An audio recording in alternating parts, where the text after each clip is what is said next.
Marc, que penses-tu de l'infinitude de l'univers et comment le rapportes-tu à la spiritualité? C'est une très bonne question, mais très large. 2 minutes pour répondre, pas évident. Bref. Je n'ai aucun autre moyen que mes sens pour observer ce que je crois être l'univers. Je rentre pas trop dans les détails du fait que tout est en moi et se projette sur l'écran de ma conscience. Ça, ce sont mes croyances. Chacun croit en ce qu'il veut. Moi, je crois en ça. Donc, devant moi, il n'y a rien d'autre que ce que je produis à l'intérieur de moi, mais ça se projette pour que je le remarque, sous la forme d'un événementiel.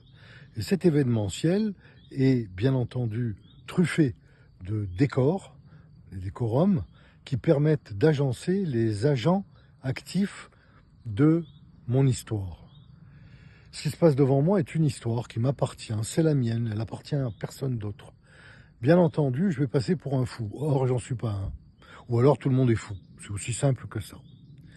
Alors l'infinitude de l'univers, plus je regarde loin, plus je regarde dans le temps.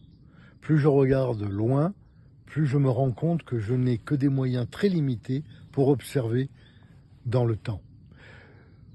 Ce cher Fred Hoyle avait parlé, bien entendu, du fait que, donc il était astronome émérite à Cambridge, et il avait dit que l'univers était stationnaire et que, quoi qu'il advienne, l'affaire du Big Bang, qui avait été inventée par Lemaître et reprise par George Gamow, était une foutaise. Albert Einstein ne se prononçait pas. Mais quoi qu'il advienne, que ce soit vrai ou que ce soit faux, 13,7 milliards d'années dans le passé, de toute manière et quoi qu'il advienne, l'explosion dite initiale ne s'est pas faite en un point. Elle s'est faite partout, mais partout dans l'endroit en question.